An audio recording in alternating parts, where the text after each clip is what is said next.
친애하는 국민 여러분, 주정헌입니다. 오늘은 신미숙 성도님입니다. 신미숙 성도님은 요리 강습하는 사람으로서 TV에서 과거에 자주 나왔죠. 1999년 집에서 시작한 요리 강습으로 실력을 인정받은 후 여성동화, 우먼센스 등 다양한 여성지의 요리 코너에 칼럼을 게재하였습니다. 지금은 남편 목사님과 함께 가나안 침례교회를 섬기고 있습니다. 푸드 컨설턴트, 지금 내가 하는 일의 정식 명칭이다.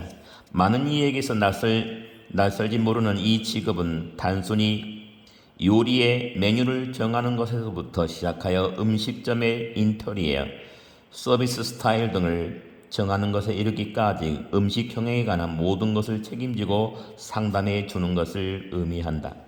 내가 처음 컨설팅을 한 음식점은 백운호수 근처에 있었는데 상담 의뢰자는 크리스천이었다. 음식점이 있던 자리는 벌써 2번이나 음식 장사가 안 되어서 망한 곳이었다. 우리는 기도하는 중에 음식점 이름을 토브라고 지었다. 히브리어로 하나님이 보시기에 좋았더라라는 뜻을 가진 말이었다. 메뉴는 퓨전 한정식으로 정했다. 하지만 시작은 좋지 않았다.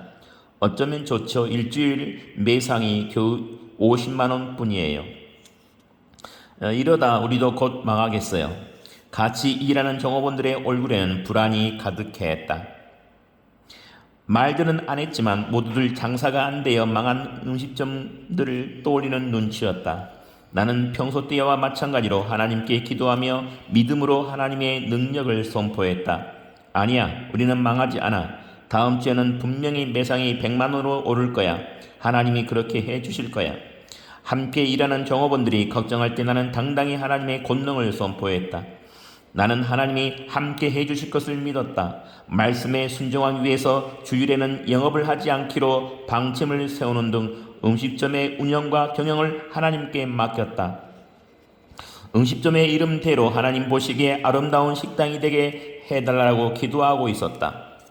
하나님의 말씀에 의지해서 믿음으로 그분의 능력을 선포했을 때 세상 사람들의 관점으로는 믿기 힘든 일들이 일어나기 시작했다. 매주 내가 믿음으로 선포한 매상 금액이 들어왔고, 특히 사람들이 제일 많이 몰리는 일요일 영업을 포기하자 월요일마다 평일 매상의 2배가 들어오는 기적이 일어났다. 매일매일 한 오멜의 만나를 거두다가 6째 날에는 2오멜을 거두게 하셨던 하나님의 능력을 체험한 것이다. 젊은 종업원 11명이 하나님의 이러한 능력을 체험하고 교회를 다니기로 결심했다. 매주 금요일 영업을 마친 늦은 시간에 자원하는 마음으로 철야 예배를 드리는 젊은 친구들의 모습을 보면서 나는 말할 수 없는 행복감에 젖었다. 어린 시절 나는 신앙이 없는 가운데서도 이상하게 교회 생활을 동경했다. 할머니 댁 근처 언덕에 있는 교회를 바라보면서 늘 이런 생각을 했던 기억이 난다. 누군가 나에게 같이 가자고만 하면 따라갈 텐데. 그러나 내게 그런 권유를 해주는 사람은 없었고 나는 하나님을 만나지 못한 채 20살을 맞았다. 그중 나는 삶의 실존적인 고통을 겪고 있었다. 사랑하는 남동생을 교통사고로 잊었고 가정사정이 여의치 못해 대학 진학을 포기해야 했다. 친구들 모두 대학 생활을 하던 그때 직업 전선에 뛰어들었던 나는 얼굴 가득 수심을 안게 되었다. 그러나 하나님께서는 버스에서 여호와의 증인들과 만나게 하심으로 하나님을 시인하게 하는 사건을 예비하셨다. 버스를 타고 퇴근하는 중이었다. 7명이나 되는 여호와의 증인들이 내 앞으로 다가왔을 때 마음속에는 작은 떨림이 있었다. 어린 시절부터 교회를 동경했었고 누군가 내게 전도해 주기를 바라는 동안 이상하게도 내게는 여호와의 증인에 대한 반감이 자리했다. 버스에서 그들이 내게 전도하기를 시작했을 때 평소에는 얌전하고 숫기도 없던 내가 뜻밖의 말을 했다. 당신이 말하는 여호와는 내가 믿고 싶은 하나님이 아니에요.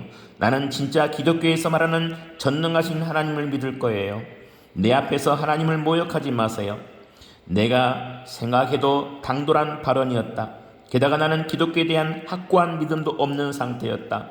평소 소극적인 성격이어서 모르는 사람과는 말 한마디도 하지 못했던 내가 사람들이 붐비는 버스에서 당당하게 내 의견을 말한 것이다.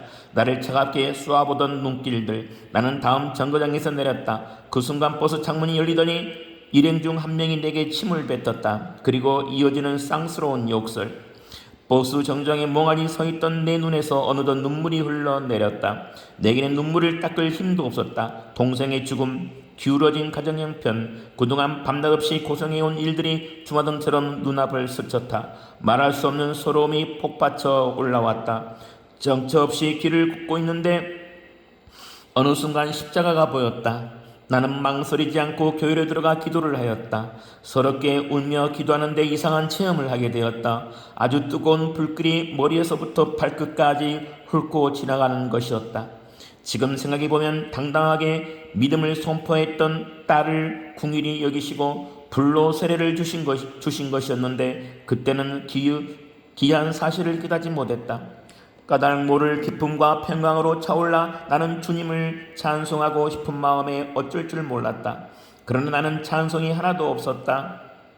기쁨을 잃을 수 없었던 나는 집에 도착할 때까지 주님을 생각하며 알고 있는 유행가를 불렀다. 그러나 그것이 전부였다.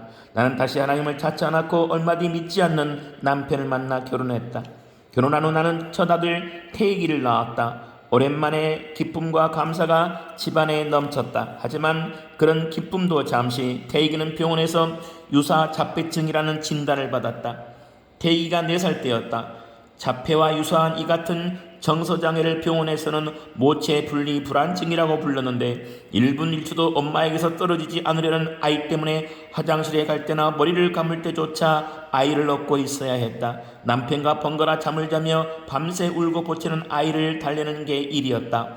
증세가 아주 심할 때는 밤에 16번을 깨어 일어나 보챈 적도 있었다.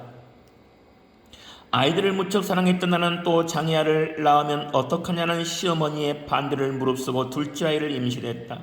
그러나 둘째 상현이도 장애를 갖고 태어났다는 사실을 알게 되었을 때는 정말 절망하지 않을 수 없었다. 장애아 한 명도 키우기 힘든 일인데 왜 하나님은 나에게 이런 시련을 주시는 것일까? 다리에 장애를 갖고 태어난 둘째는 신경에 문제가 있어서 한쪽 다리가 제대로 발효하지 못해 길이가 짧았다. 평생 제대로 걷지 못할 수 있다는 게 병원적의 진단이었다. 나는 그제야 정신을 차렸다. 하나님이 끊임없이 나를 부르고 계심을 깨달을 수 있었던 것이다. 태원을 하는 대로 교회에 나가 신앙생활을 하겠다고 어린 시절부터 하나님 앞에 서원해온 약속을 지키겠다고 마음속으로 결심했다. 나는 열심히 교회에 다녔는데 주된 기도 제목은 아이들의 장애를 치유받는 것이었다. 정말 간절하게 아이들의 이름을 부르며 하나님이 고쳐주시기를 구했다. 안진뱅이를 일으키시고 병든 자를 고치시고 눈본 자를 뜨게 하시는 예수님의 기적을 우리 아이들에게도 보여주세요. 내가 아는 성경 지식을 총동원하여 하나님께 매달렸다. 궁렴 나는 신기한 경험을 한 가지 했다. 아이들을 데리고 가정예배를 드리기 시작했는데 엄마에게서 한시도 떨어지지 않던 첫째 아이가 예배를 드릴 때만큼은 엄마와 떨어져서도 울지 않는 것이었다. 작은 아이도 예배 시간을 즐기기는 마찬가지였다. 나는 이 작은 사건을 통해서 하나님은 우리 가정이 예배되기를 원하시고 그 예배를 기뻐 받으신다는 것을 깨달을 수 있었다. 나는 가정 예배를 통해 하나님께서 우리 가정에 큰 복을 주실 것이라고 확신했고 아이들과 주고받는 대화 속에서 하나님의 세심하신 응답을 경험하며 무척 행복해했다. 특히 가정 예배를 들으면서부터는 밤에 울지 않고 잠을 자는 큰아들 태희기를 통해 감사한 마음을 갖게 되었다. 그런데 얼마 뒤 내 마음 중심에 있는 상처를 건드리는 사건이 일어났다. 시작은 단순했으나 그 일은 나로 하여금 그리스도의 보혈만 의지하도록 만들었다. 걷지 못하는 둘째 아이를 얻고 동네 슈퍼에 갔을 때였다. 뒤에서 수군거리는 소리가 들려왔다. 저 아이 좀 봐. 다리 한쪽이 안전이 짧은데 너무 안 됐다. 그러게 말이야. 저 집 큰 아이도 정상은 아니잖아. 하나도 아니고 둘씩이나 장애 아이가 있고 정말 불쌍하다. 뒤통수를 한 대 얻어맞은 기분이었다. 비록 장애아를 2명 키우고 있었지만 나는 내심 그 사실을 인정하지 않고 있었다. 인정하기가 싫었던 것이다. 그러나 그날의 사건으로 나는 현실을 직시할 수밖에 없었다. 내가 아무리 부인하고 싶어도 아이들은 장애인이었고 나는 장애인 아이를 둘이나 둔 여자였다. 그 사실을 인정하게 되는 순간 절망이 나를 엄습해왔다. 그래, 내 아이들은 장애아야. 나는 장애를 가진 아이들의 엄마가 틀림없고 하나님, 이제 우리 가족은 어떻게 살아야 하나요? 나는 집으로 돌아와 장바구니를 내팽 미치고 아이들을 끌어안은 채 통곡했다. 나는 괜찮다고 해도 아무 죄도 없는 아이들이 이 세상에 원치도 않는 장애를 가지고 태어나 어떻게 이 험한 세상을 살아갈 것인가. 앞으로 평생 사람들에게 비난과 멸시를 받으며 살 두 아이의 인생을 생각하니 너무 불쌍해서 견딜 수가 없었다. 그래, 아이들을 데리고 그냥 죽는 거야. 내가 데리고 죽는 거니까. 이 아이들에게는 죄가 없어. 태희가, 상현아, 너희들을 이런 모습으로 낳아서 엄마가 너무 미안하구나. 모든 죄는 엄마가 다 안고 지옥으로 갈 테니까 너희들은 천국에 가서 하나님 품 안에서 영원히 건강하고 행복하렴. 나는 16층 아파트 베란다에 의자를 갖다 놓고 두 아이를 양팔로 끊어 안고 의자 위로 올라갔다. 아이들과 함께 난간을 넘어서는 순간 마음속에서 성령님의 음성이 또렷하게 들려왔다. 사랑하는 딸아, 내가 너를 부르기 위해 그 아이들을 보냈단다. 내가 내 음성에 귀 기울여 주기를 내가 얼마나 기다렸는지 아니? 장애를 가진 그 아이들은 나는 너보다 훨씬 더 사랑한단다. 갑자기 내 입에서 고함이 터져 나왔다. 하나님, 제가 잘못을 생각했어요. 부족한 내가 아이들을 사랑하는 것보다 하나님은 내 아이들을 훨씬 더 깊이 그 능력으로 사랑하고 계셨다. 여호와의 증인들 앞에서 당당하게 하나님을 선포하던 그 순간부터 하나님이 나를 붙잡고 놓지 않고 계셨다는 것도 알게 되었다. 지금까지 내가 사람들의 목소리에만, 내 속에서 나를 넘어뜨리려고 하는 자의 목소리에만 귀 기울이고 살아왔다는 것을 깨닫고 나는 하나님 앞에서 울며 해결을 했다. 하나님, 죄송해요. 저 이제 정말 괜찮아요. 이렇게 보석처럼 귀한 아이들을 보내주셔서 너무 감사해요. 저 이제 아무것도 없어도 괜찮아요. 제게는 이제 하나님만 있으면 돼요. 이 아이들을 통해서 하나님을 알게 되었으니 내 평생 이 아이들을 얻고 다녀도 괜찮아요. 비로소 나는 인생에서 가장 소중한 것을 깨닫게 되었다. 내 인생에서 하나님 외에는 더 필요한 것이 없다는 고백을 하는 순간 하나님께서 기적의 손길을 펼쳐주시기 시작했다. 얼마 뒤 친척 언니의 권유로 부흥회에 참석했는데 치유의 능력이 있는 목사님께 설교를 하셨다. 나사렛 예수 이름으로 일어나 걸어라 라는 말씀을 들을 때였다. 마음속 깊은 곳에서부터 둘째 아이의 다리가 나올 수 있을 것이라고 믿음이 생겼다. 나는 목사님께 아이를 데리고 나가 안수 기도를 받았다. 짧은 기도였지만 기도를 받는 동안 하나님께서 아이의 다리에 안수해 주셨다는 확신을 가질 수 있었다. 다음날 아침이었다. 상현이가 베란다 앞에서 날아온 매미를 찾겠다며 뒤뚱뒤뚱 걸어다녔다. 나는 울음이 나오려는 것을 간신히 참았다. 상현아, 엄마한테 와보렴. 아이는 웃으면서 내게로 걸어왔다. 나는 아이를 안고 마음을 다하여 하나님께 기도를 드렸다. 하나님 감사해요. 남편에 대한 이야기를 잠시 나누려고 한다. 나는 이런 기적을 보면 무신론자였던 남편이 금세 신앙을 가질 줄로 알았다. 그러나 오산이었다. 남편은 여전히 교회를 멀리했다. 나는 남편에게 한 가지 제안을 하기로 했다. 평소 무릎이 약했던 남편은 내가 다리를 주물러주는 것을 몹시 좋아했는데 나는 그 시간 동안 절대 잠들지 말 것과 내가 하는 모든 이야기에 귀를 기울여 줄 것을 당부했다. 나는 1년 동안 남편의 다리를 주물러 주었고 어느 날 교회를 찾은 남편은 기독교를 신앙으로 받아들였다. 우리 집안에 일어난 두 번째 큰 사건이었다. 얼마 뒤 남편은 신학을 공부하겠다는 뜻을 비췄고 나는 진심으로 남편을 격려해 주었다. 문제는 공부하러 나간 남편 대신에 집안 생활비, 남편의 학비를 보는 것이었다.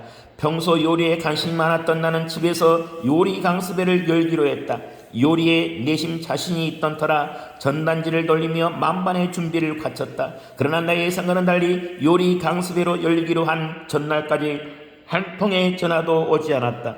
요리 강습회가 열리기로 되어 있는 당일 새벽이었다. 나는 새벽 기도회를 통해 내가 가진 실력과 노력을 믿고 의지하고 있음을 깨달았다. 하나님 앞에 나의 문제를 내려놓고 돌아온 날 아침, 나는 예상 인원으로 잡고 있던 15명으로부터 회원에 가입하겠다는 전화를 받았다. 새벽 기도를 다녀온 단 하루 만에 일어난 일이었다. 지금 내가 하고 있는 푸드 컨설턴트의 일은 그렇게 시작되었다. 이 일을 시작하신 분도 하나님인 것이다. 점점 일이 바빠지자 나는 가정예배에 소홀하게 되었다. 강습생들이 늘어나면서 시간에 쫓기는 자신을 발견하게 되었다. 어느 날 둘째 아이가 내게 다가와 물었다. 엄마, 왜 우리는 요즘 가정예배를 안 드려요? 나는 아이의 말을 통해 나를 꾸짖으시는 하나님의 음성을 들을 수 있었다. 동시에 하나님이 나를 잊지 않고 깨우쳐 주신다는 생각이 들어 말할 수 없이 감사했다. 나는 하던 일을 멈추고 아이들과 둘러앉아 가정예배를 들었다. 자리에 앉자마자 둘째가 이렇게 말했다. 엄마, 오늘 함께 나눌 말씀은 제가 정해도 되나요? 상현이가 성경을 펼쳐서 나에게 주는 순간 나는 할 말을 잊었다. 상현이가 펼친 것은 마태복음 21장이었는데 나는 12절 말씀에서 돈을 우선시하는 내 삶에 대해 꾸중하시는 하나님을 만나게 되었다. 나는 그날로 요리 강습을 그만두었다. 그리고 찬양을 통해 나에게 영광 받기 원하시는 하나님을 기쁘게 해드리고자 몇 시간이고 하나님을 찬양했다. 내 마음에는 다시 평안이 찾아오고 있었다. 아무리 어려운 상황 속에서도 신앙생활을 하며 지킨 것이 두 가지 있다. 첫째, 하나님의 말씀을 받으면 무조건 순종하며, 둘째, 아무리 어려워도 첫 번째 제물을 하나님께 드리는 11조 생활을 어기지 않고 지킨다는 것이다. 복을 받겠다고 생각하며 한 일은 아니다. 복음의 피 아래에서 살고 있음을 나 자신에게 확인시키고자 마음속에서 우러나와 지킨 것이었다. 그런데 하나님께서 그런 나의 마음을 기뻐 받으신 것 같았다. 요리 강습을 그만두고 집에서 하나님의 인도하심을 기다리고 있던 때에 알로에 마임이라는 기업에서 요리 컨설턴트로 일을 해달라는 제안이 들어왔다. 나는 행사 기획과 파티 요리 진행을 맡게 되었다. 그곳에서 일하시는 동안 하나의 작은 사건을 통해서 하나님이 나의 여린 마음을 아주 세심하게 챙겨주신다는 것을 체험할 수 있었다. 모 기업의 요리 컨설팅을 맡아 일을 진행하던 마지막 단계에서 대학 졸업장이 없다는 이유로 내 대신 다른 이의 이름으로 강호가 나간 일이 생겼다. 나는 몹시 마음이 상해서 관계자에게 전화로 따졌다. 그 일의 기획은 전부 제가 했습니다. 진행도 마찬가지고요. 이렇게 처리하신 건 좀 너무하신 것 아닌가요? 담당자의 대답에는 망설임이 없었다. 너무하긴 뭐가 너무한가요? 자격증도 없고 대학 교수도 아닌 사람이 했다고 하면 요즘 세상에 누가 믿고 우리 상품을 사겠어요? 전화를 끊고 나자 눈물이 쏟아졌다. 억울하고 분했다. 그런데 조용히 기도하는 중에 성령님의 음성을 들을 수 있었다. 미수가 너 이제 나만 있으면 된다고 했잖아. 아무것도 필요 없다던 내 마음이 그새 변했니? 나는 다시 보혈의 피를 생각하며 회개했다. 그런데 내 기도를 기쁘게 받아주신 하나님께서 내가 구하지 않은 일까지 허락해 주셨다. 며칠 후 모 대학으로부터 강의 제안이 들어온 것이다. 나는 딸의 마음을 구분히 여기시고 그 딸의 자존심을 세워주기 위해 또 하나의 프로필을 만들어 주시려는 하나님의 자상한 사랑에서 감사의 눈물을 흘렸다. 그리고 하나님께 이렇게 속삭였다. 하나님, 그런 프로필 이제 없어도 돼요. 하나님이 나와 함께 하신다는 것을 알기에 그런 것 없어도 이 세상 누구보다도 행복해요. 좋게요. 하나님께 감사 기도를 드린 후 강의 제안을 거절한다는 의사를 대학 쪽에 정중히 밝혔다. 내 마음속은 말할 수 없는 평안과 기쁨으로 가득 찼다. 신학을 공부하던 남편은 얼마 전에 목사가 되었다. 오는 12월이면 우리 가정은 필리핀으로 선교를 떠난다. 나는 하던 일을 마무리해야 하기 때문에 2006년 초에야 남편과 합류할 수 있을 것 같다. 앞으로 우리 가족은 낯선 곳에서 낯선 사람들과 살아가게 될 것이다. 우리에게 닥치는 일들도 한국에 있을 때와는 많이 다를 것이다. 그러나 한 가지 변함없는 사실은 하나님께서 우리 가족을 여전히 꼭 붙잡아 주시리라는 것이다. 필리핀에서 드려질 우리 가정 예배가 기대된다. 주님의 은혜로 필리핀 형제자매들과 나눌 뜨거운 교제가 기대된다. 한결같이 우리를 지켜주시고 사랑해 주실 하나님의 은혜를 이 시간 다시 한번 사모한다. 감사합니다. 주정한이었습니다. 다음 시간에 뵙겠습니다.